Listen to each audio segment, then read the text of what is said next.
मणिमायामुत्तरे तिथौ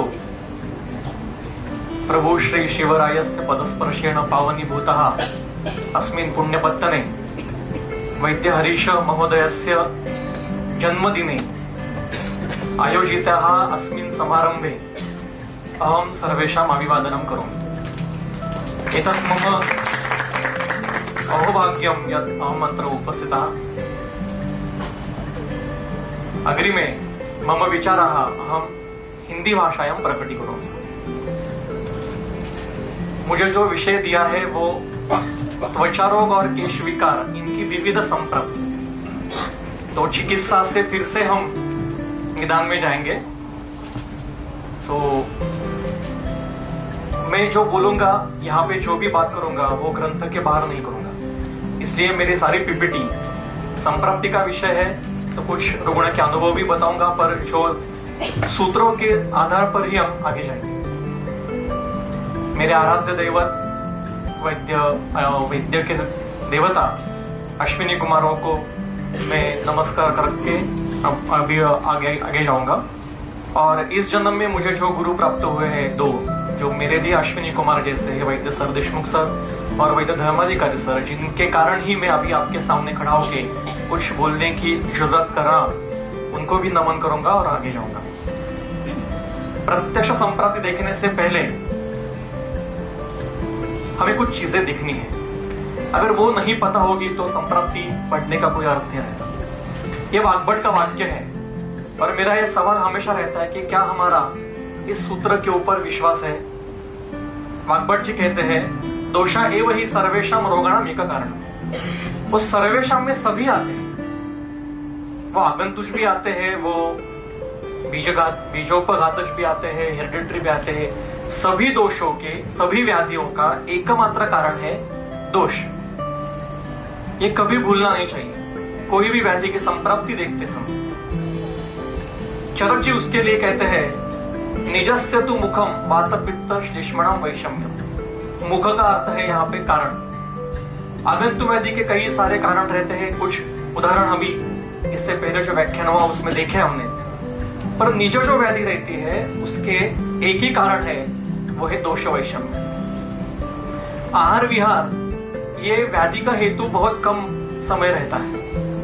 आहार विहार ये दोष प्रकोप का हेतु रहता है और दोष प्रकोप या दोष वैषम्य यही व्याधि का हेतु रहता है। मैं फिर से कहना चाहूंगा, व्याधि के हेतु, निज व्याधि के, ये दोष वैषम्य है और दोष वैषम्य के हेतु आहार विहार होते हैं। बहुत कम समय ऐसा होता है कि आहारीय और विहारीय हेतु से डायरेक्ट व्याधि हो जाता है, जिसको हम व्याधि हेतु कहते हैं। ये सुश्रुत का सूत्र है। सर जैसा मैं भी सुश्रुत का बहुत बड़ा भक्त हूं। सुश्रुत ने जो चीजें बताई है वो शायद चरक में भी नहीं है, बहुत जगह। सुश्रुत का ये स्पष्ट सूत्र है। वो कहते हैं, सर्वेषां च व्याधिनां वात पित्त श्लेष्माण एवं मूलम तद लिंगत्वात् दुष्ट फलत्वात् आगमाच्च। ये प्रत्यक्ष फल है, ऐसा कहते, दुष्ट फल, कि दोष ही सभी व्याधियों के कारण है।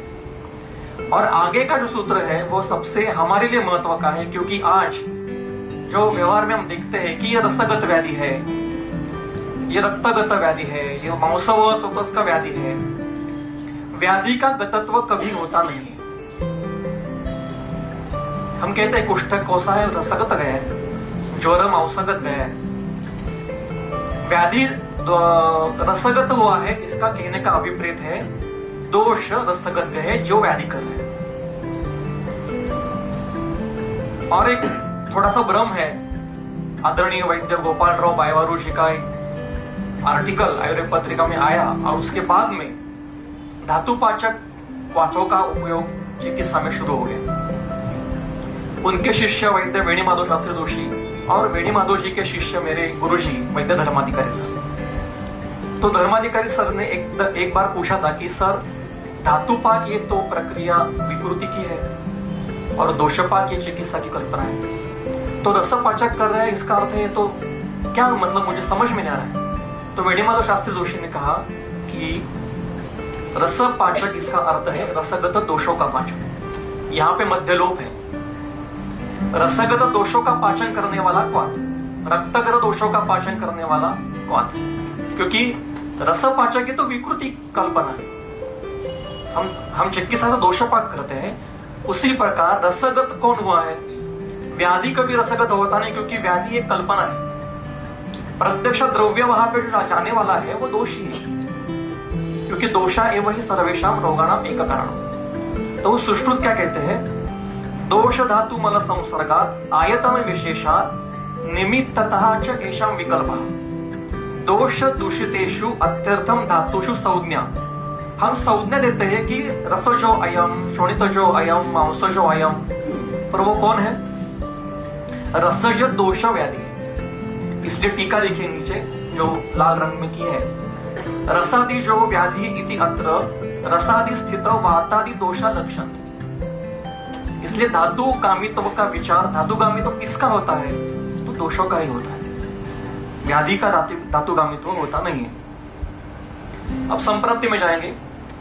त्वचा विकार और केश विकार की विस्तृत संकल्पना एक जगह नहीं मिलती, हमें वो कई जगह से ढूंढने पड़ते। उष्ण में दिया है, विसर्ग में है, पर वो पर्याप्त मात्रा में नहीं, इसलिए हमें कई अलग अलग प्रकार के संप्राप्तियों का विचार करना पड़ा।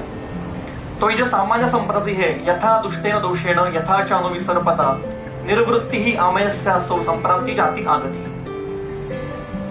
इसका विस्तार हम करेंगे इस व्याख्यान में। इसमें 3 घटक है, यथा दुष्टेन दोषेण, यथा च अनुविसर्पता और आमयस्य निवृत्ति। यथा दुष्टेन की टीका है, नीचे दी है, हिमाद्री की टीका है। दुष्ट तो प्रकार कैसा होता है? तो रूप हानि, रूप वृद्धि और रूपांतरण। इसके लिए हम आगे और विस्तार करेंगे।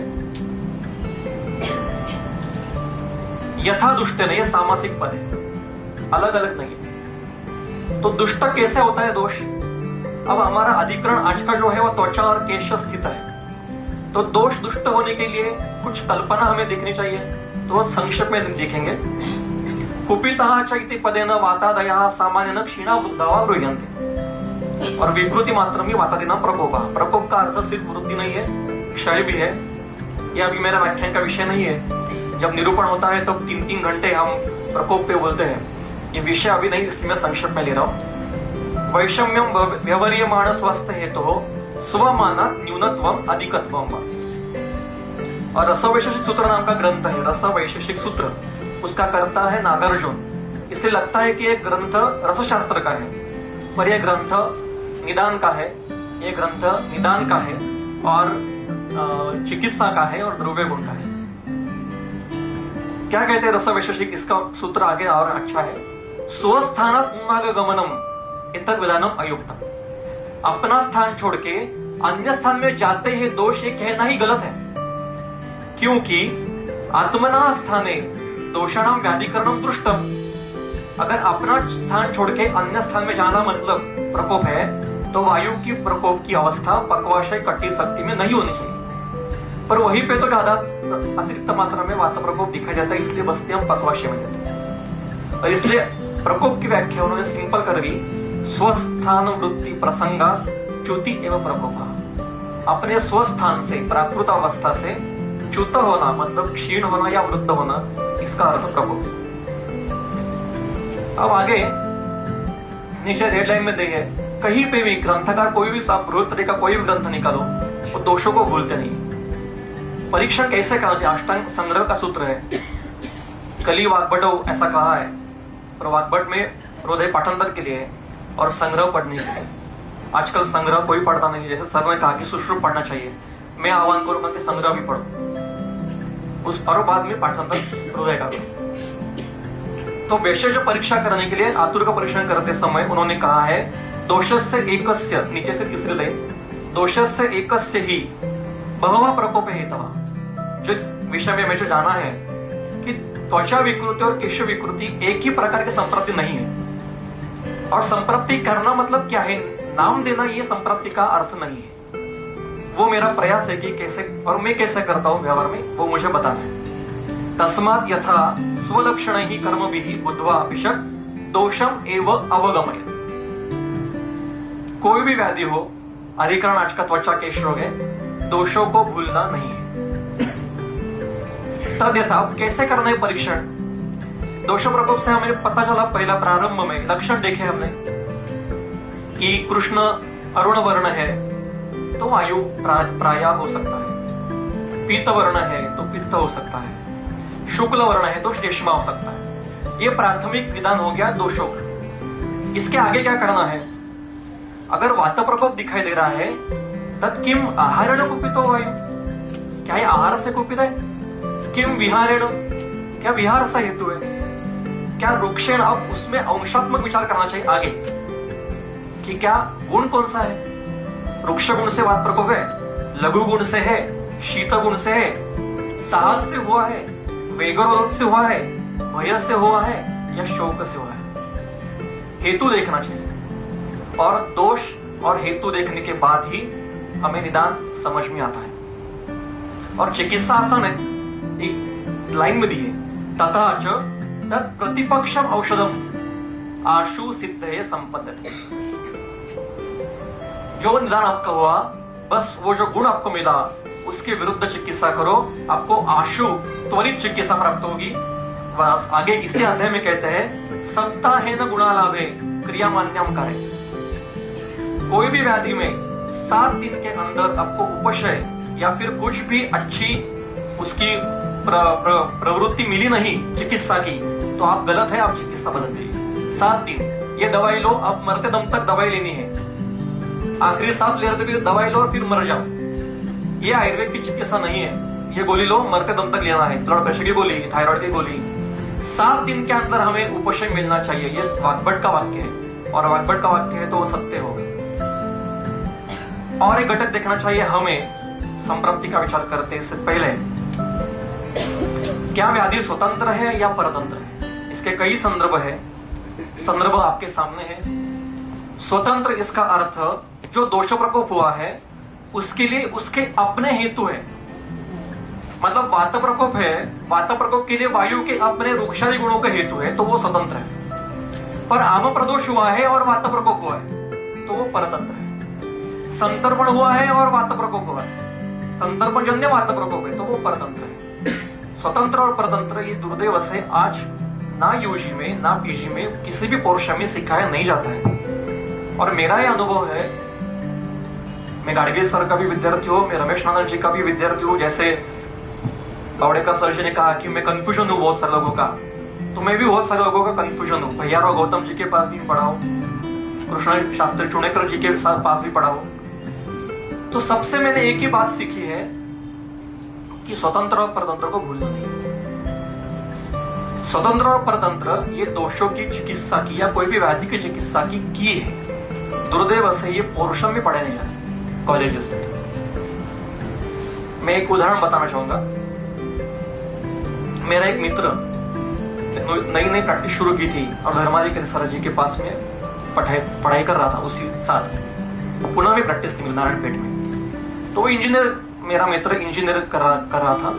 और वो कभी कभी आते हैं ना कि चलो इतने सारे वैद्य देख लिया, आप कुछ कर सकते हो। इस गली में जितने वैद्य है वो सब देख लिया, अब तक 56 सबसे ट्रीटमेंट लिया, आप कुछ हो रहा हो। वो बाद में मेरे पास आए थे, एलोपैथी ट्रीटमेंट है, वैद्य के पास नहीं गए थे। तो पूरी पीठ पे कृष्णवर्णी पेटिका थी, उसमें से स्राव नहीं था, तोदवत वेदना थी और वो पेटिका आती थी, फूटती थी और वो उसका एक व्रण वस्तु रह जाती थी। स्टेरॉइड हुए थे, एंटीबायोटिक हुए थे, बाह्य लेपन हुआ था, सब हुआ था। तो मैंने इस पद्धति से अध्ययन किया तो वो मुझे हेतु सारे संतर्पण के मिले और एक स्पेसिफिक हेतु था। वो इतना बड़ा ग्लास दूध दिन में 3 बार पीता था। तो मैंने सिर्फ दूध बंद कर दिया, उसका पानी बंद कर दिया। कम से कम पानी पियो। एक बार हमारे भैयाराव गौतम जी कहते थे कि पानी पीना है तो एक बार एक ही घूंट पीना है। ऐसा ग्लास लगा के पानी में कभी नहीं पीना है, वो अग्निमान्य कर देता है। तो पानी का कम कर दिया। रात का जो राइस था रात के खाने में वो भात बंद कर दिया। और विद इन 5 डेज, और मैंने सिर्फ आमला की घना बटी दी, वो भी मैंने खुद बनाई हुई। आमला की घना क्यों दिया? क्योंकि आमला की एकमात्र वनस्पति है जो अतिरुक्ष है। बाकी के सारे वनस्पतियां सामान्य वृक्ष है। प्लस आमलकी में पंचरस है, वो पित्त का भी शमन करती है। क्लेद का भी शोषण करती है, तिक्तरस भी है उसमें। तो आमला की घनवटी से 5 दिन में पूरी पीटिका चली गई और अगले 15 दिन में वो व्रण वस्तु भी धीरे धीरे नष्ट हो गई, पूरा क्लीन हो गया। ये परतंत्र वात प्रकोप, स्वतंत्र नहीं है। उसको नाम क्या देना है आप कुछ भी दे सकते हो। मेरा निदान था पृष्ठ प्रदेशी त्वगत संतर्पणोत्थ परतंत्र वात प्रकोप जन्य व्याधि। नाम क्या देना है आप आपके ऊपर है। विकार नाम अंकुशो न जिन्यात कदाचन, ऐसा चरक का संदर्भ है। अब कैसे जाना चाहिए हमें, तो लक्षणानुरूप दोष देखिए, हेतु अनुरूप दोष देखिए, उससे आपको पता चलेगा कि स्वतंत्र है या परतंत्र है। फिर आप उसको अन्य दोषों के संसर्ग या अनुबंध है क्या वो देखिए, फिर तरतमत्व देखिए, फिर गुणतः, ये आसान लग रहा है कहने के लिए पर इसके लिए बहुत प्रैक्टिस लगती है। फिर गुणतः अंशांश देखिए और फिर कहा हुआ है स्रोतस या देश देखिए। ये हो गया यथा दुष्टेन दोषेन। अब यथाच अनुविसर्पणा, दोष कभी भी एक जगह रुकते नहीं है, वो चाहे प्राकृत हो या विकृत हो, वो किसी भी जगह रुकते नहीं है। अगर वो रुक गए तो व्याधि करते हैं। यत्र संगहा ख वैगुण्या तत्र व्याधि उपजायते। इसके कई सारे संदर्भ दिए हैं। सर्व शरीर चरातु वातपित्त श्लेष्मणः सर्वस्मिन् शरीरे कुपिता कुपिता शुभाशुभानि कुर्वन्ति। एक सूत्र स्थान का, एक विमान स्थान का, एक चिकित्सा स्थान का है। सभी का कहना यही है कि दोष कुपित हो या अकुपित हो सदैव संचय अवस्था में रहते हैं। इस व्याख्यान का आखिरी जो संप्राप्ति में बताने वाला हूं वो प्राकृत दोष भी अगर रुक गए तो भी व्याधि करते हैं, इसका संदर्भ है चरक में। तो दोष हमेशा गतिशील रहते हैं। सएव कुपितो दोषः, वही कुपित दोष समुत्थान विशेषतः, हेतु अगर बदल गया तो स्थानांतरगत अलग अलग स्थान में जाएगा तो अलग अलग प्रकार की व्याधियां करेगा। इसका एक संदर्भ आगे रक्तपित्त और प्रमेय के साधन में हम देखेंगे, उसमें मैंने दिया है। और एक अत्यंत उत्कृष्ट सूत्र है जो धर्माधिकारी सर जी का बहुत फेवरेट सूत्र है, वो है स्थानानाम अनुरूपैश्च लिंगे शेषान विनिर्दिशेत। वातव्याधि में कुछ बताए वातव्याधि और आगे बताते हैं कि हमने कुछ बताए, बाकी के अनुक्त वातव्याधियों का वर्णन आप स्थानानाम अनुरूप और लक्षणों के अनुरूप करना चाहिए। वहां कौन से दोष ने कार्य किया है और हमने जो अभी पद्धति देखी उसके अनुसार देखना चाहिए। तो यथाच अनुविसर्पता में यथा कैसे है, कुपित होगा या अकुपित होगा। अनुविसर्पण होगा एक तो एक देश में होगा या फिर सार्वदेहिक में होगा।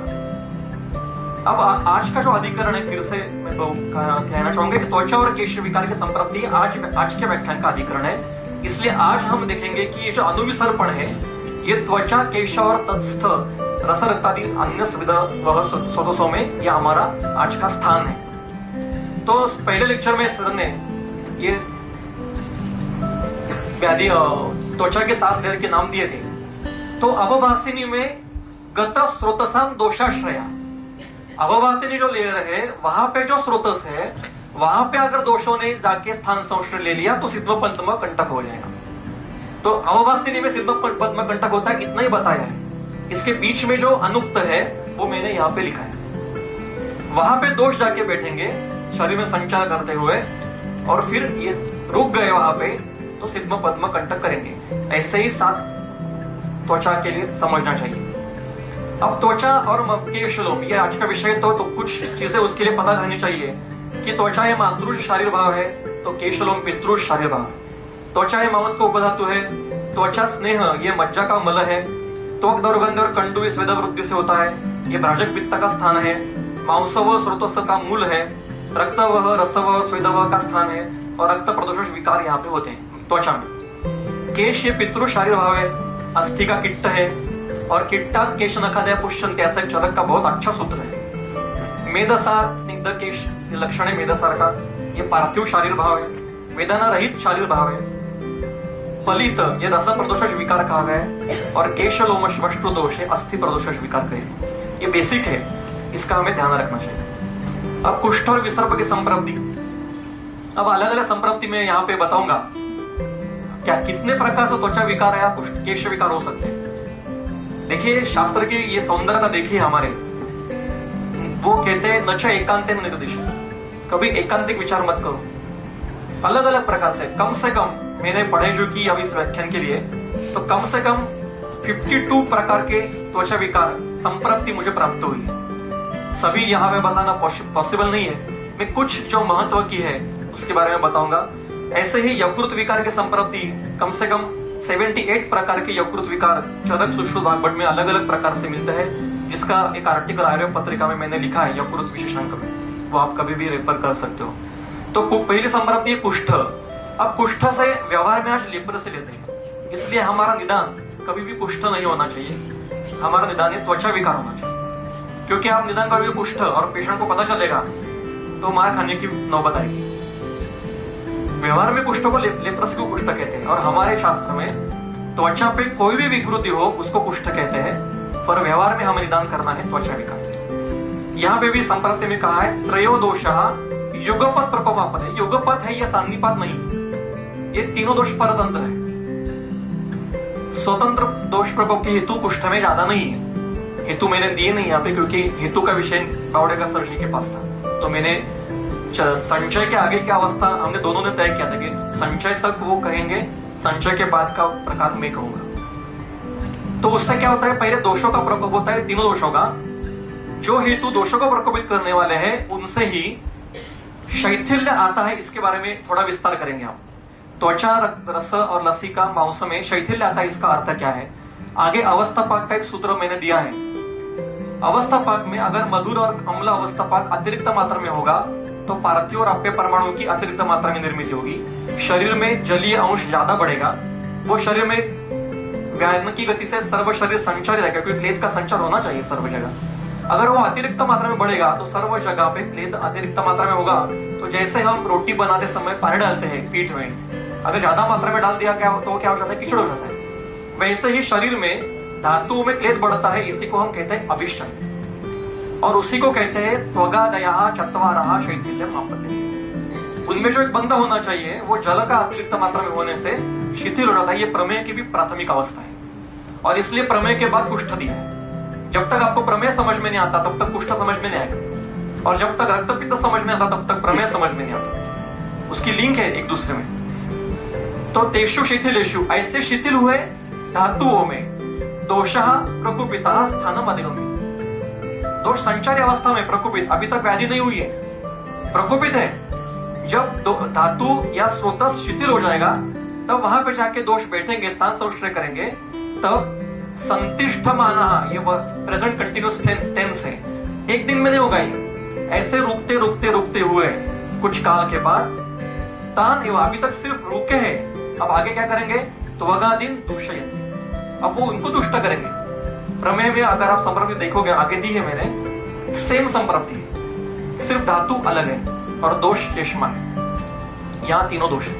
और दूषयन्तः, अब यहाँ पे अनुक्त क्या है, त्वक्स्थ जो लेयर है 7, उसमें से किसी एक जगह पे जाके बैठेंगे, उसके अनुसार कुष्ठ का अलग अलग प्रकार हमें दिखाई देगा। अब विसर्प भी यही है। विसर्प मतलब हर्पिस जोस्टर, दिमाग से निकाल दीजिए। जो कोई व्याधि फैलता है उसको विसर्प कहते हैं। अब ये जो हुआ है ना, ये कॉम्बिनेशन मॉडर्न का आयुर्वेद का, यही आयुर्वेद का रास का सबसे प्रधान कारण है। मॉडर्न अपनी जगह रखो और आयुर्वेद अपनी जगह रखो। एतै विधाने ही व्यामिश्रे ही कुपितः मारुतादय, पहले दोष विकृत होते हैं, और दुष्यान संदुष्य रक्तादीन, जो रक्तादि दुष्य है। अब संप्रति सेम है, सिर्फ कुष्ठ एक जगह होता है, विसर्प वही कुष्ठ होके फैलता है। संदुष्य दूषान रक्तादीन विसर्पयन्ति, अब वो व्याधि फैलने लगेगा। व्याधि की शुरुआत एक ही है। अब दूसरी संप्रति होती है आम प्रदोषजन्य, रस निमित्तम एवं स्थौल्यम कर्षम च, सुश्रुत जी का वाक्य है। श्लेष्मल आहार सेविना, श्लेष्मल मतलब पार्थिव और आपके प्रधान आहार सेवन कर रहा है।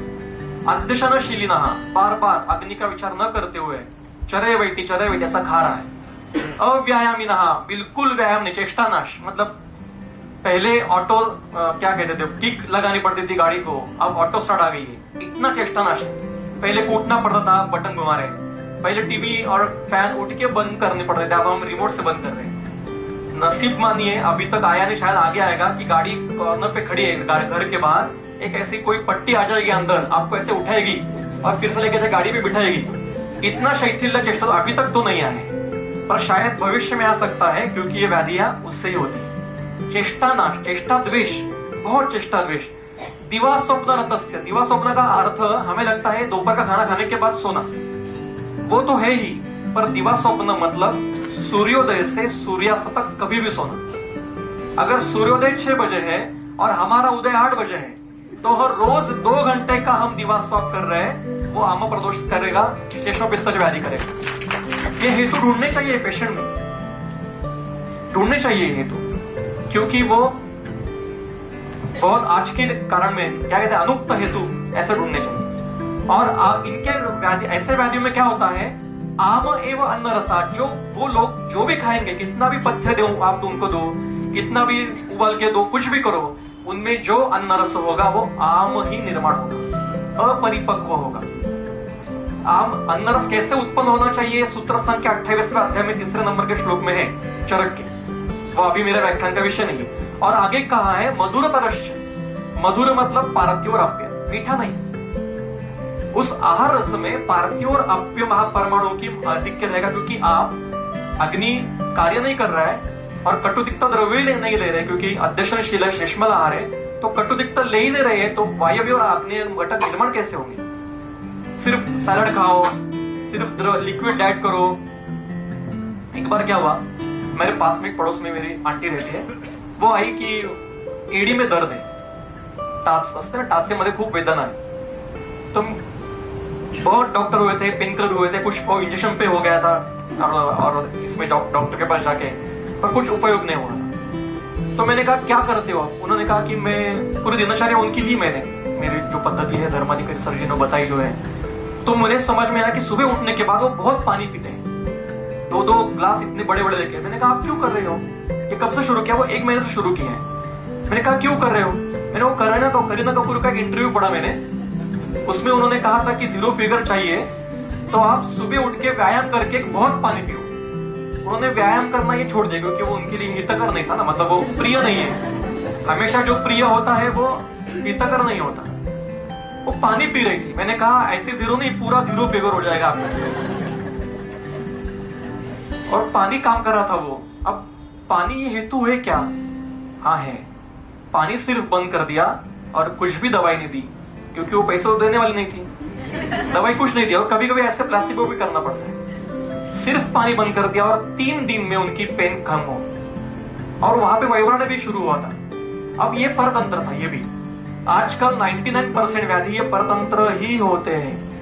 मेरी 13 साल की प्रैक्टिस हुई है, बहुत कम प्रैक्टिस है, मुझसे ज्यादा बहुत प्रैक्टिस करने लोग हैं। मैंने सिर्फ 2 स्वतंत्र वात प्रकोप के रोग देखे आज तक, बाकी सारे वात व्याधि जितने देखे वो परतंत्र है। इसलिए इस प्रकार का व्याधि पेशेंट रोज देखते हैं हम, मधुर तरह होता है, और जब वो शरीर में संचार करता है तब वो पहले स्थौल्यादि लक्षण निर्माण करेगा, और फिर आगे क्या करेगा, प्रमेह, पीड़का, ज्वर, भगंदर, विद्रधि, वात विकारणम, अन्यतमम, इसमें आप केश विकार और त्वचा विकार भी ऐड कर दीजिए। तो एक इस प्रकार की संप्राप्ति केश विकार और त्वचा विकार की हो सकती है।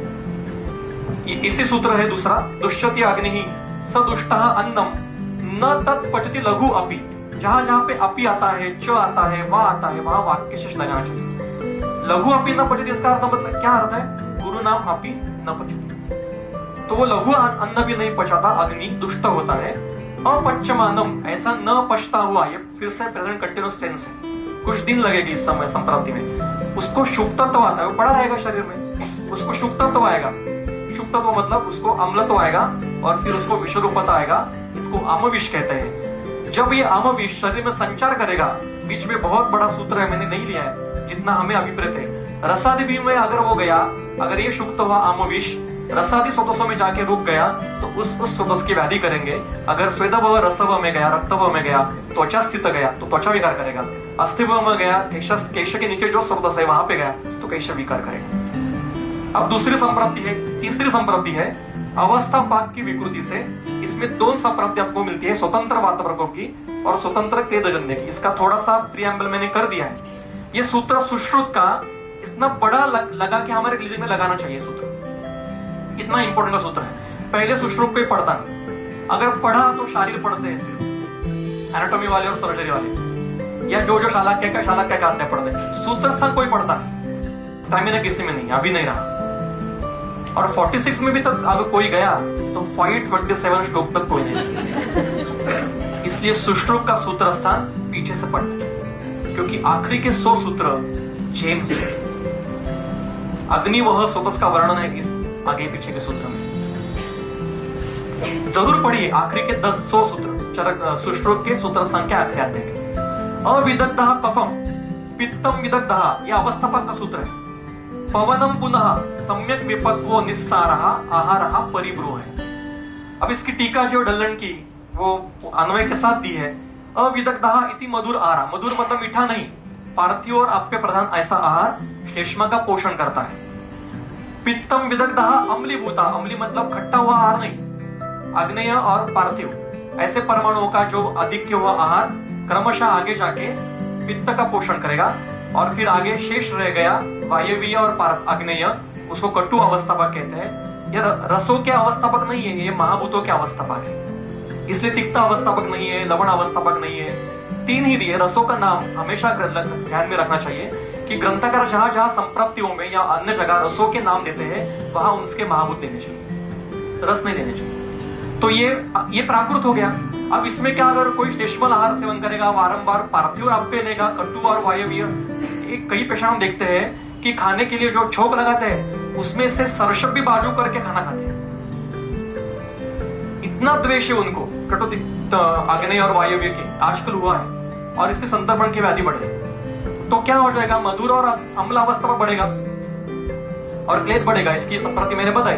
अब ये क्लेद जहां जहां जाएगा शरीर में वहां वहां उस स्रोतस की व्याधि करेगा। अगर वो रक्तव में गया तो रक्त पित्त करेगा, मूत्रव में गया तो प्रमेय करेगा, और वो रस स्वेद रक्त मांसव में आ गया कुष्ठ करेगा। तो ये संप्राप्ति त्वचा की एक प्रकार की। दूसरी संप्राप्ति है, अगर पार्थिव और अप्य लिए नहीं, सिर्फ कटु अग्निय ड्राई फूड स्निग्ध पदार्थ लिए नहीं, तो मधुर और मतलब और अम्ल अवस्था पर कम मात्रा में होंगे। शरीर में वात और अग्नेय गुण की वृद्धि होगी। अगर वो ऐसा कम हुआ वायु क्लेद और बढ़ा हुआ वायु के परमाणु शरीर में संचार करेंगे तो सर्व जगह स्वतंत्र वात प्रकोप की संप्राप्ति उत्पन्न होगी, तो वृक्षता आदि लक्षण उत्पन्न होंगे। अगर ये त्वचा स्थित गया तो ये दूसरे 2 प्रकार की संप्राप्ति सूत्र से हमें प्राप्त होती है। मुझे माफ करना, मुझे समय बहुत कम है, इसका विस्तार में करना चाहता हूं पर मैं समय के कारण नहीं कर पा रहा हूं। संतर्पण, अभी आगे की संप्राप्ति ये भी मैंने बताया है, हम आगे चले जाएंगे। परतंत्र ये उसका सर सूत्र है, संतर्पण से कैसे होता है। उसमें कुष्ठानी, सबसे आखिरी कुष्ठानी, सारे कुष्ठ संतर्पण जन्य होते हैं। प्रमेय और कुष्ठ की उत्पत्ति ही हविष प्राशाद है, पूरा प्राग उत्पत्ति मतलब संतर्पण से ही। बाकी 2 संदर्भ है, विधि विरहित दधि सेवन से कुष्ठ होता है वगैरह वगैरह। अब प्रमेय में देखिए, मैं प्रमेय यहाँ पे हमारे लिए हम सिर्फ लेंगे क्योंकि पीड़िका की उत्पत्ति प्रमेय में भी होती है। सबसे आखिरी यहां से देखिए, नीचे से चौथे है शरीर क्लेदम पुनर्दूषयन। अब क्लेद दुष्ट कैसा है, दोषों से दुष्ट है, उसमें से परमाणु जा रहे दोषों के। जब मूत्रत्वेन परिणमन, ऐसे क्लेद का जब मूत्र में परिणमन होगा तब वो मूत्रवाहनाम के स्रोतसाम वंशण बस्ती प्रभवाणाम मेद क्लेद उपहितानि गुरुणी मुखानी। मुख मतलब मुख नहीं, स्रोतस, मुख या स्रोतस का पर्याय। जब वो बहुत बड़ा हुआ, उपहित हुआ, ऐसा गुरु हुआ, ऐसे मूत्र व स्रोतस में जाके स्थान संश्रय करेंगे और मूत्र के साथ बाहर जाएंगे, तब प्रमेय की निर्मिति होती है। अब आप पदों के ऊपर ध्यान दीजिए। मूत्रवानाम स्रोतसाम वंशण बस्ती प्रभवानाम गुरुणी मुखानी आसाध्य प्रतिरुद्धते, ये प्रमेय की संप्राप्ति के पद ध्यान रखिए। अब इसके आगे का पहले का जो अध्याय है रक्त पित्त, उसके आखिरी में देखिए, तस्मिन् प्रमाणाति वृत्ते पित्तम प्रकुपितम शरीरम अनुसर्पत यदि एव यकृत प्रिय प्रभवानाम लोहित वाहनाम च स्रोतसाम लोहित अभिष्यन्ति गुरुणी मुखानी आसाध्य प्रतिरुद्ध। पद सेम है, सिर्फ दोष और दुष्य अलग है। संप्राप्ति एक ही है जो अवस्था भाग से उत्पन्न हुई है, संतर्पण से हुई है। अगर यही क्लेद पित्त को दुष्ट करके रक्त को वृद्ध करके रक्तव में जाएगा और रक्त पित्त हो जाएगा। ये श्लेष्मा को दुष्ट करके श्लेष्मा के साथ उसके अश्व धातु को लेके मूत्र में जाएगा, मूत्र में परिणत होगा तो प्रभुता मूत्रता होगी, प्रमेय निर्माण हो जाएगा। यही क्लेद अगर त्वचा स्थित आ गया, रस रक्तादि स्रोतों में आ गया तो कुष्ठ में। ये संप्राप्ति हमें उसको अतिदेश करना चाहिए। अब अलग संप्राप्ति बीज दोष है। पहले हमने देखा कि ये मातृष भाव, शारीर भाव। यहाँ पे सूत्र है, मैं सूत्र पढ़ने में समय ने करूंगा। सूत्र ऐसा है, यहाँ पे 3 स्तर पे विकृति है बीज दोष की। संदर्भ है शारीर स्थान अध्याय 4 सूत्र क्रमांक 30। पहला वाक्य महत्व का है, यदा स्त्रिया दोष प्रकोपणानी आसेवमान है। जो माता जिसको होना है वो अगर दोष प्रकोप का आहार सेवन कर रही है तो उसके शरीर में दोषा प्रकोपिता, माता के शरीर में दोष प्रकोपित है। और वो शरीरम उपसर्पति यदि एवं, अगर उसके बीच में वो दोष जाके बैठ गए और उसके पूरे बीज को दुष्ट कर दिया, तो उसको अगर ऐसे समय में गर्भधारणा हुई और कन्या का गर्भ होगा तो होने वाली कन्या वंध्या होगी। और इसलिए हमारे पास प्रत्यक्ष गर्भधारणा से पहले शोधन करने के लिए कहा है, कुछ आहार विहार करने के लिए कहा है। तो हम यहाँ पे शोणित गर्भाशय में अगर पूरा लेंगे तो वो पूरा जेनेटिकल डिसऑर्डर्स त्वचा के रिलेटेड अब हम ये लेंगे संदर्भ अतिदेश से। अब आगे जाके उस बीज में किसी एक भाव को दुष्ट करेंगे। अब हम समझो त्वचा निर्माण करने वाला जो भाव है, जैसे त्वचा निर्माण कैसे होती है बावड़ेकर सर जी ने बताया, संतानिका एवं बताया। गर्भ के निर्माण के समय 5वें महीने में विशेषता त्वचा निर्माण होती है। अगर उस समय वहां पे अगर दोष प्रकोप वो बीज दुष्ट है माता का, तो त्वचा या केश विकार में कंजेनाइटल डिसीज आपको दिखाई देगी। तीसरी अवस्था, उस बीज में जो भाव है उस भाग के और कुछ अवयवों में उत्पन्न है, मतलब कुछ एक देश में विकृति है। तो एक देश में आपको जन्मजात त्वचास्थ विकृति दिखाई देगी, जैसे तिल, नीलक, नेक्ष, व्यंग वगैरह जन्मजात दिखाई देते हैं। तो उसकी संप्राप्ति ये है। वर्णन यहाँ पे दिया है वंध्यत्व के लिए दिया है, जो वर्णन है बीज दोष वंध्यत्व का, पर हम अतिदेश से उसको हर व्याधि के लिए लगा सकते हैं। ध्यान। अब मल के लिए हम सोचते हैं मल मतलब सिर्फ मूत्र मल और स्वेद। इतनी संक्षिप्त मल की कल्पना हमारे ग्रंथकारों की नहीं है। मल में क्या क्या था, और एक यहाँ पे संदर्भ मुझे बताना ही है, जो अभी अभी हमारे अध्ययन में, मतलब मैं और धर्माधिकारी सर रोज 1 घंटा फोन पे बात करते और अध्ययन करते रात को खाने के बाद। तो एक दिन अभी 8 दिन से पहले की बात है, सर 2 बजे मुझे फोन किया। मुझे लगा धर्माधिकारी सर जी का 2 बजे फोन आया, क्या हुआ? तो उन्होंने कहा आपके पास कागज पेन है अभी? मैंने कहा हाँ सर है, निकालिए, मैं जो बता रहा हूँ वो लिख के रखिए। उनको उस समय कुछ सोच में आ रहा होगा, कुछ अध्ययन कर रहे होंगे, तो वो पहले मुझे बताते हैं अगर कुछ उनको सुझा दो। तो उनका हर एक फोन आता है वो रिकॉर्ड करके रखता हूँ, आपको कभी भी चाहे तो वो दे दूंगा। उन्होंने कहा कि यहाँ पे परिपक्वाश्च धातव ऐसा शब्द है, उसके बारे में मैं अभी बताऊंगा। वो I want to share with all of you. मलभूत कौन सा है, किसको मल कहेंगे? तो जो घटक शरीर में रहते हुए शरीर को आबादित करता है, उस समय उस घटक को मल कहेंगे। इतनी विस्तृत कल्पना मल की ग्रंथकारों की। सिर्फ मूत्र मल, स्वेदय मल वो तो है ही। तो उसमें कौन कौन आता है?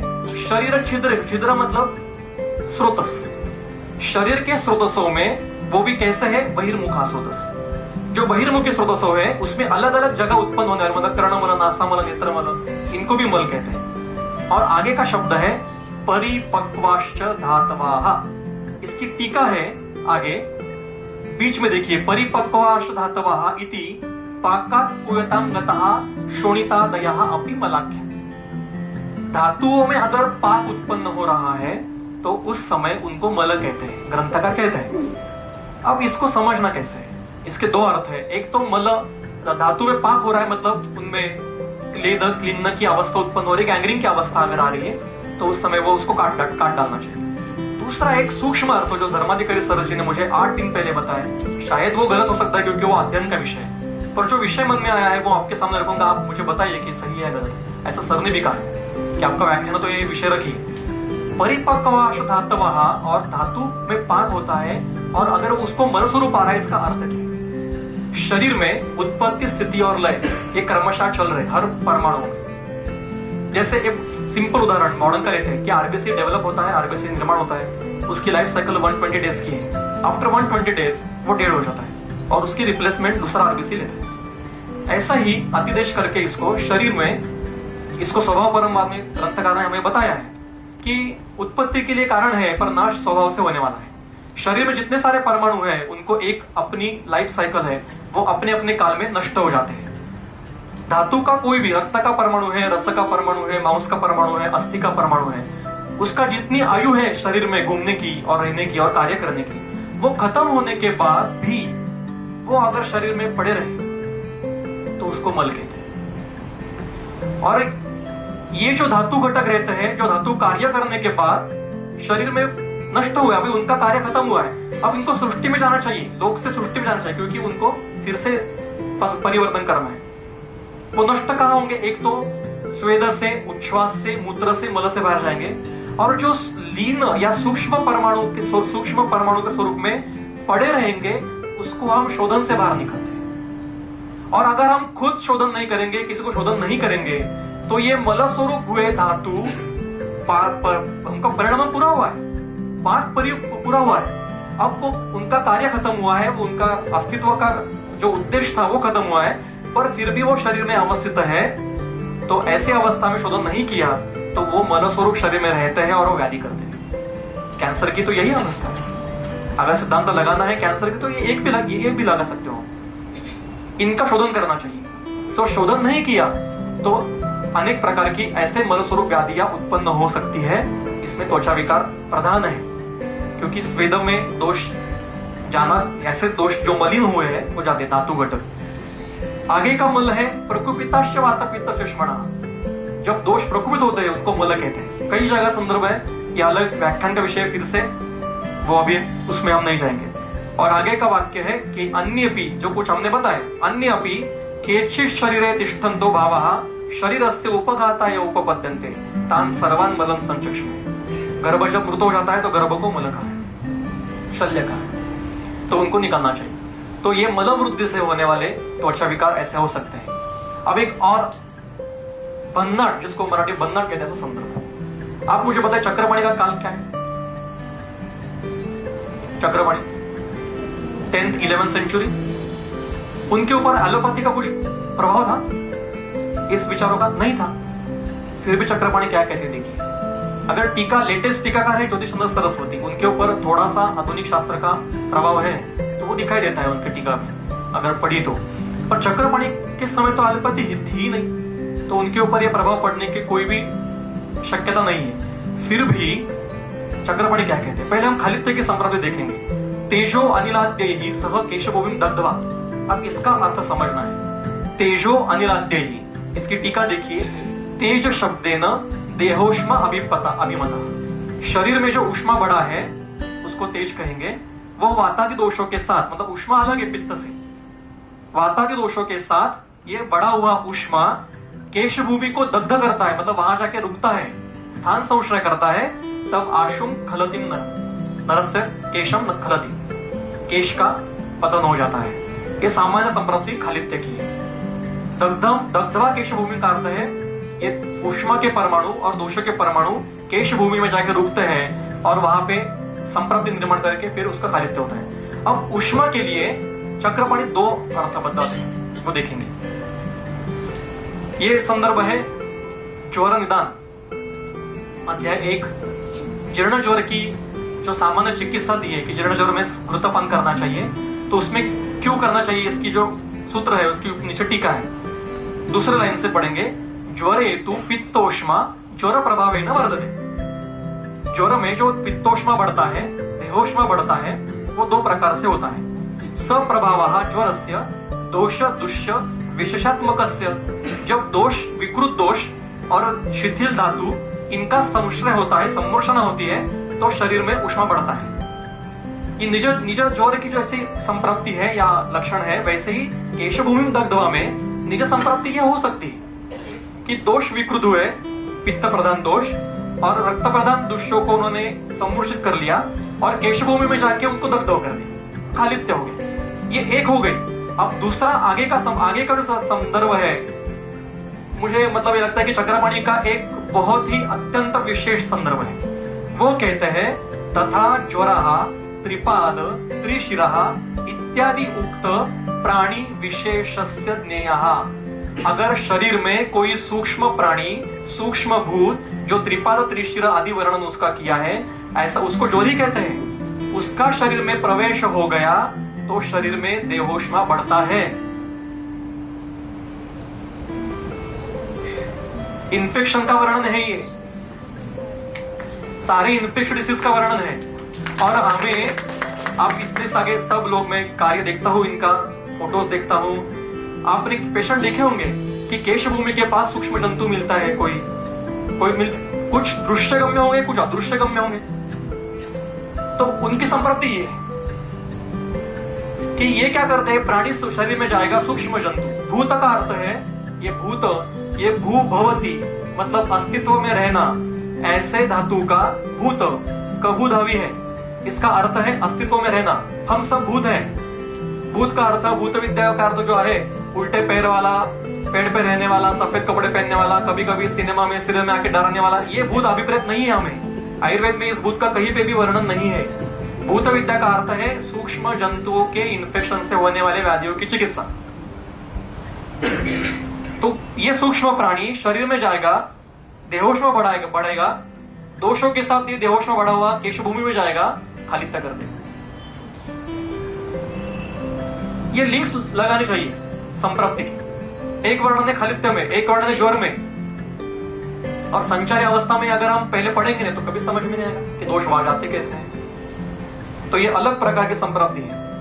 ऐसे ही इसके लिए और आगंतुक एक संप्राप्ति, देहिनम नहीं निर्दोषम ज्वरा समुपसेवते, ऐसा सूत्र है। देखिए ग्रंथ में अर्थ लगाते समय जब कभी भी 2 बार नकार आता है तो वो होकर मृत धरना चाहिए। जैसे एक संगम पिक्चर था, उसमें गाना था कि मेरे मन की गंगा तेरे मन की जमुना का, बोल राधा बोल संगम होगा कि नहीं।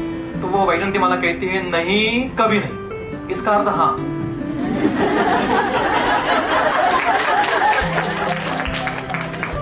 शादी उसके साथ होती है, राज कपूर के साथ शादी करनी पड़ती है उसे। तो कहीं पे भी अगर 2 बार नकार आता है सूत्र में तो दोनों नकार निकाल दीजिए और वाक्य पूरा करिए। तो यहाँ देहिनम न निकाल दीजिए, ही निर्दोषम में से निर निकाल दीजिए, देहिनम सदोषम ज्वरा समुपसेवते। अगर शरीर में दोष उत्पन्न नहीं है, दोष विकृत नहीं है, तो ज्वर होता नहीं, ये सामान्य अर्थ हो गया इसका। अब टीकाकार की विशेषता है चक्रपाणी में, वो लिखते हैं अगर ज्वर नहीं होता है, ऐसा होता तो भवती क्रियापद का उपयोग क्यों नहीं किया, समुपसेवते क्रियापद क्यों क्या। तो वो टीका देते हैं नीचे से तीसरी लाइन, समुपसेवते इति भाषया भूत विशेष रूपस्य ज्वरस्य आवेशम दर्शयति। जो सूक्ष्म जंतु है उसको हम ज्वर ही कहते हैं, उसका शरीर में प्रवेश ये समुपसेवते से बताया है। जिसके शरीर में दोष विकृत नहीं है उसको इन्फेक्शन, वो सूक्ष्म जंतु शरीर में प्रवेश कर भी इन्फेक्शन होता नहीं है। उल्टा अर्थ, इन्फेक्शन हो रहा है इसका अर्थ क्या है, दोष विकृत है।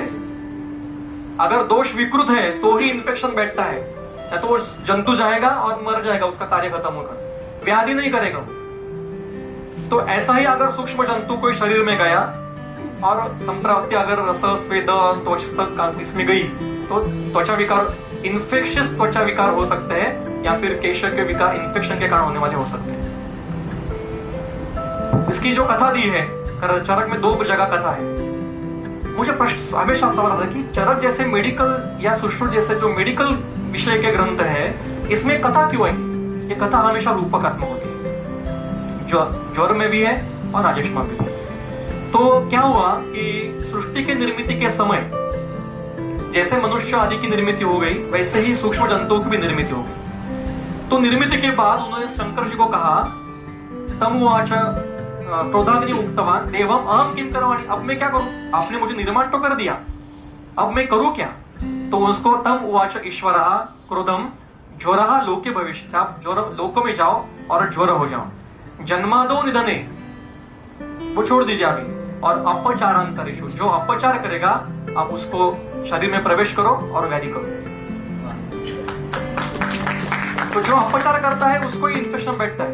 मतलब क्या, विष में दोष विकृत है, दोषों को कभी भूलना नहीं। अब इसके लिए कथा, ये वो कथा में आपको सबको पता होगी, राजेश सूत्र रहेगा मेरा, राजेश माह में सूत्र है। वो कहते हैं लब्ध्वा चतुर्विधम हेतुम मानवान समाविशति, और हुंकृतो अश्विभ्याम मानुषम लोकम आगता, ऐसा सूत्र है। और एक गाय चिकित्सा की किताब है हिंदी भाषा में, तो राजेश माह की संप्राप्ति यही है। उसमें उन्होंने क्या किया है कि घोड़ी का चित्र दिया है, अश्विभ्याम हुंकृतो, ऐसा घोड़ी का फेस दिया है, उसमें से एक ऐसा क्रोध, ऐसा रक्तवर्णी क्रोध नीचे आ रहा है, एक आदमी सोया है, उसके शरीर में प्रवेश करता है और राजेश में होता है। अब कौन अश्वी, कहां से हुंकृतो, कौन आ गया, कुछ समझ में ना था। और ऐसा सिखाया अगर तो आयुर्वेद के ऊपर श्रद्धा नहीं बैठती हमारी। और इसे सुश्रुत का एक वाक्य, सर ने बहुत सारे सुश्रुत के संदर्भ बताए, मैं एक और बताऊंगा, सबको पता है, एकम शास्त्र अध्ययनो न विद्या शास्त्र। अश्वी क्या है, इसके लिए हमने खोज की तो केन उपनिषद में वातावरण के लेयर है, उसमें से 7 लेयर, उसमें 6ठी लेयर का नाम है अश्वी। अब ये जुड़ना कैसे है, इसके लिए कुछ सर्च किया तो सुनीता विलियम्स, सबको पता है, वो 600 दिन अवकाश में थी। क्यों गई थी, ऐसे घूमने को तो नहीं गई थी, या झगड़ा हुआ पति के साथ, चलो मैं जा रही हूँ छोड़ के अवकाश में जा रही हूँ, ऐसा तो नहीं हुआ था। तो वो कुछ उनके प्रोजेक्ट्स थे, ये सारे प्रोजेक्ट्स आपको नासा के वेबसाइट पे आपको मिल जाएंगे, मिलने को देखने को मिलते हैं। 72 प्रोजेक्ट्स उन्होंने किए उस 600 दिन में, उनकी टीम ने। उसमें से एक प्रोजेक्ट ऐसा था कि ये जो पृथ्वी पे एपिडेमिक्स आती है, ये एपिडेमिक आने से पहले और एपिडेमिक आने के बाद ये जो वायरल या वायरस ऐसा कुछ जो रहते हैं, वो कहाँ रहते हैं, कहाँ जाते हैं सृष्टि में, उसका अवकाश में कुछ उदाहरण है। तो जो उन्होंने देखा तो उनको सरप्राइजिंगली ऐसा मिला है कि ओजोन के नीचे एक ऐसी बड़ी लेयर है, पूरे पृथ्वी को व्याप्त है। There are colonies of bacteria, colonies of viruses, fungus, आपको जो चाहिए वो वहां मिलेगा। जो यहां से इरेडिकेट किए वो भी वहां है, और उनकी लाइफ साइकिल ऐसी है कि वो वहां पे रहते हैं और कुछ समय के बाद वो पृथ्वी पे आते हैं, एपिडेमिक करते फिर से चल जाते हैं। ये मैं नहीं कह रहा हूं, नासा का है, जो चरक में दिया है, सलभुंकृतो अश्विभ्याम, अश्वीय वातावरण का लेयर है। अभी जो हमारे बहुत बड़े साइंटिस्ट है नारायणकर जी, इनका एक आर्टिकल लोक सत्ता में आया है, उन्होंने यही कहा है कि जो सूक्ष्म जंतु है पृथ्वी पर आए हैं वो बाहर से आए हैं। हाँ, वो बाहर से है, सूक्ष्म जंतु आए और वो अवकाश में घूमता है। उसका फोटो भी था मेरे पास, अभी शायद नहीं होगा तो मैं बाद में दिखाऊंगा उस आर्टिकल का। चरक में दिया है, सलब्ध्वा अश्विभ्याम हुंकृतो, अश्वी लेयर से वो जो सूक्ष्म जंतु, इसको ज्वर भी कहते हैं, यक्ष्मा भी कहते हैं, यक्ष्मा मूर्तिमान का है, वो हुंकृतो नीचे आता है और जो व्यक्ति चतुर्विध हेतु सेवन करता है उसमें समाविशति प्रवेश करता है, एपिडेमिक करता है। ऐसे त्वचा विकार उत्पन्न हो सकते हैं, ऐसे केश विकार इस पद्धति से हो सकते हैं, चरक में ऐसे संदर्भ है। अब आगे की छोटी संपत्ति, शोणितज रोग। अब शोणितज है मतलब क्या है, शोणित वह स्रोतस में या रक्तगत कौन हुआ है, व्याधि नहीं हुआ है, दोष हुआ। तत्र शोणितजा रोगा प्रजायन्ते पृथग्विधः, कंडू वगैरह सब इसमें, कुष्ठ, चर्मदल वगैरह है। अब इसके टीका जो मैंने, क्योंकि बहुत आसान है, आप सबको पता होगा, पर टीका जो है ना, इसलिए मैंने ये अलग संपत्ति दी। देखिए ये लिख के रखिए कहीं पे भी, शोणिताश्रया इति भाषया शोणितस्य वातादिवत् स्वातंत्रेण रोग कर्तृत्व निराकरण। सुश्रुत ने कहीं पे भी रक्तों को चौथा दोष माना नहीं है, कहीं पे भी दिया नहीं है। ये किसी के तो जो टेक्स्ट बुक्स जिन्होंने लिखे हैं, इनके दिमाग में किसी को तो आया होगा, नीचे आया है। वो क्या कहते हैं, दोष तुल्य है, तो दोष नहीं है। हम कहते हैं कि अगर कोई लड़की यहाँ पे डांस कर रही है, वो माधुरी दीक्षित जैसी डांस करती है, वो क्या माधुरी दीक्षित नहीं हो गई, लता मंगेशकर जैसी गाती है मतलब लता मंगेशकर नहीं हो गई, जैसा हुआ है मतलब अलग भाव। दोषों का वर्णन सुश्रुत में भी 3 ही प्रकार का है। जैसे दोषों को रोग कर्तृत्व है, ऐसा धातुओं को नहीं। ऐसा कभी नहीं होता कि हेतु सेवन किया, रक्त दुष्ट हुआ और व्याधि हुआ, नेवर।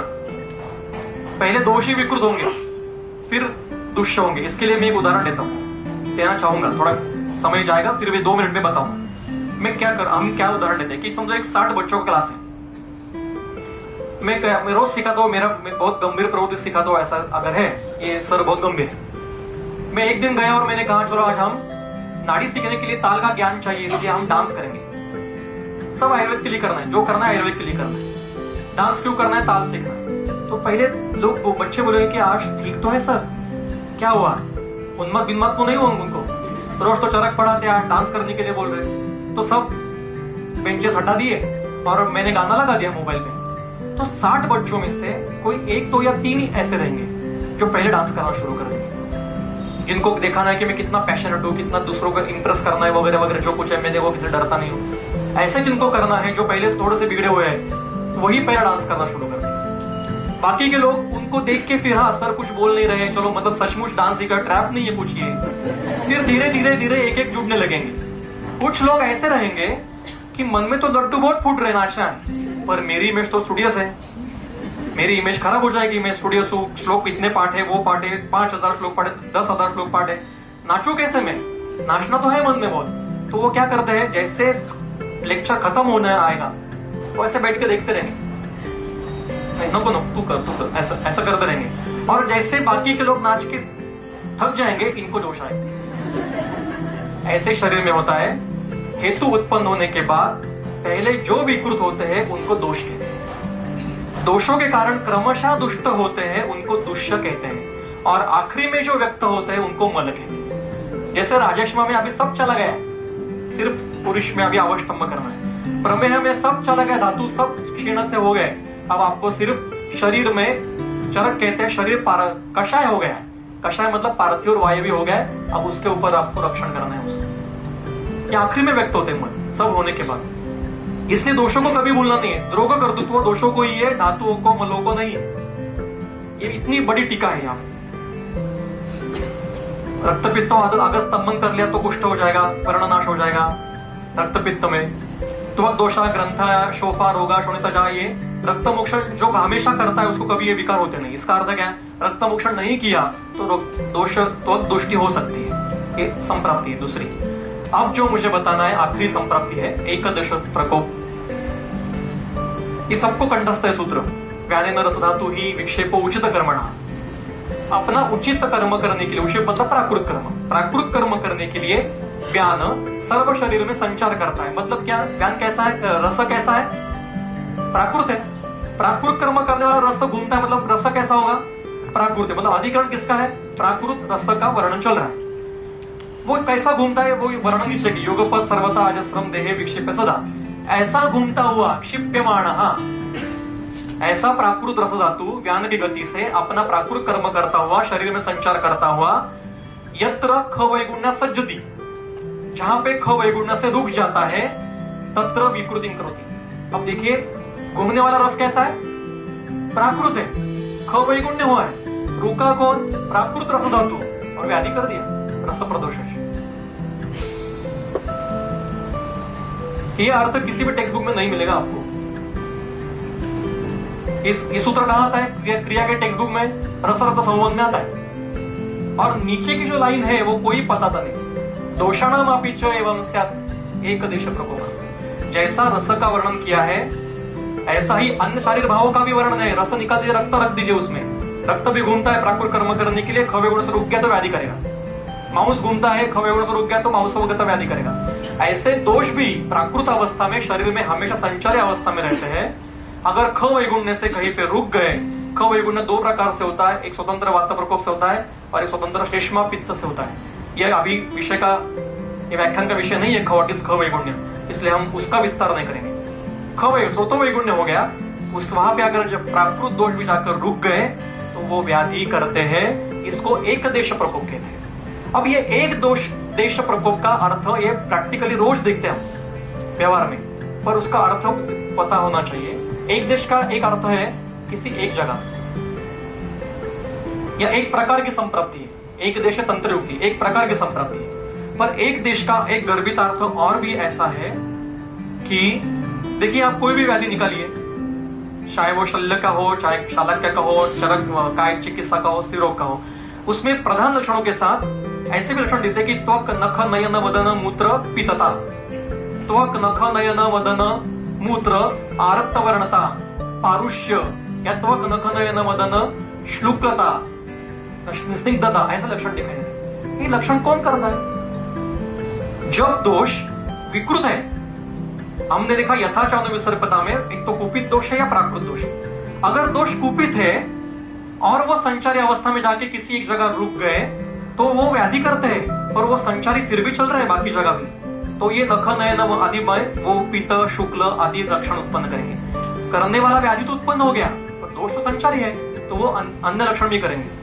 पर जब प्राकृत दोष रुकते हैं तो वो एक जगह व्याधि करेंगे, रुकने के बाद यत्र संग तत्र व्याधि उपजाते, प्राकृत दोष रुक गए व्याधि करेंगे, पर वो अन्य शरीर संचारी है तो वो प्राकृत है, वो लक्षण नहीं दिखाई देंगे। तो एक देश में व्याधि दिखाएगा आपको एक जगह या दो तीन जगह, पर सार्वधिक लक्षण आपको दिखाई नहीं देंगे। और जब कुपित दोष रुकेंगे तब आपको सार्वधिक लक्षण भी उसके साथ दिखाई देंगे। ये दोनों में फर्क है, ये एक देश में और सार्वधिक में फर्क है, ये सूक्ष्म फर्क है, टीकाकार बताते हैं।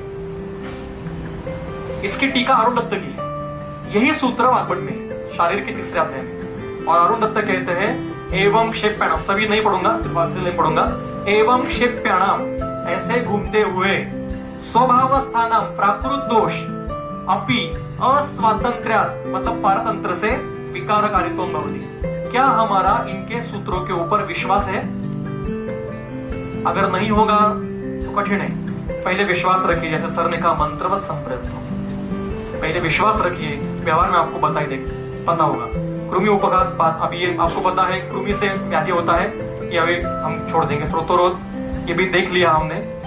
इसलिए चरक कहते हैं योग ही एवं चिकित्सन की देशादि आज्ञा अपराध संप्रति क्यों समझनी चाहिए। सिर्फ योग का, मैं जब नानल जी के पास जाता था पढ़ने के लिए, रमेश नानल जी के पास, तो उन्होंने मुझे पहले नियम बताया था कि कागज पेन लाने का नहीं और मुझे सवाल पूछने का नहीं, सिर्फ यहाँ खड़ा रहने का और आपकी आंखें और कान खुली रखने की, तो मुंह बंद रखने का। ये पहला नियम था। प्रायः क्लिनिक में क्या होता है, जाते हैं और जो कल्पों की नोटबुक रहती है पूरा कॉपी कर लेते हैं, और इसमें क्या दिया, ये क्यों दिया, फिर थायराइड में क्या दिया था, ये याद करते रहते हैं, थायराइड में ये ड्रग दिया था। ऐसा मत करिए। हम इस पद्धति से सीखे कि कल्पों के ऊपर ध्यान बाद में दीजिए। जो योग ही एवं चिकित्सन, जो सिर्फ योगा का विचार करता है कि रसगत में क्या देना है, रक्तगत में क्या देना है, थायराइड में क्या देना है, त्वचा विकार में क्या देना है, एलोपेशिया में क्या देना है, कितने ड्रग पाठ करोगे आप? ऐसा जो करता है वो अपराधति, वो अपराध करता है। चरक तो थोड़ा सा सौम्य में बोलते हैं, सुश्रुत कहते हैं ते तस्करा, वो चोर है। इसलिए कभी भी क्लिनिक में जाओगे ना तो कल्प की नोटबुक मत कॉपी करो, वो क्या विचार करते हैं वो देखो, वैद्य क्या विचार करते हैं, किस विचार से उन्होंने योजना की है वो देखो। और चक्रपाणी को टीकाकार का काम है कि कहीं पे ग्रंथकार कुछ ज्वलंत विषय कर रहे हैं तो उनको सौम्य करना, इसलिए चक्रपाणी टीका करते हैं अपराधति इति, मतलब न इप्सितम साधयति, मतलब उनको यश नहीं मिलेगा। कुछ पेशेंट को मिलेगा, सभी में नहीं मिलेगा, या दुर्चिक सिद्धि मिलेगी, सभी पेशेंट में नहीं मिलेंगे। तस्मात् दोष औषध आदि परीक्ष कुर्यात् चिकित्सितम, व्याधि कोई भी हो, वो चाहे त्वचा विकार, आज का आजकल त्वचा केश विकार है या प्रमेह हो, कोई भी व्याधि हो, इनको भूलना नहीं। इसलिए न च एकांतेन निश्चय, किसी भी व्याधि का, किसी भी अवस्था का एकांतिक विचार नहीं करना चाहिए कि त्वचा विकार इसी से होगा, नहीं, अलग अलग पद्धति से हो सकता है। हमारी ढूंढना हमारी जिम्मेदारी की, हेतु देखो लक्षण देखो और फिर जो क्रम दिया है उसके ऊपर जाओ। बिना दोषेण व्याधि उत्पत्ति नास्ति, कोई भी व्याधि हो दोषों के बगैर होती नहीं है, और चिकित्सा ये दोषों की ही करनी पड़ती है। इसलिए वाग्भट का फिर से सूत्र में यहाँ पे आऊंगा, दोषा एव ही सर्वेषां रोगाणाम एक कारणम। यहाँ पे मैं रुकता हूँ। धन्यवाद।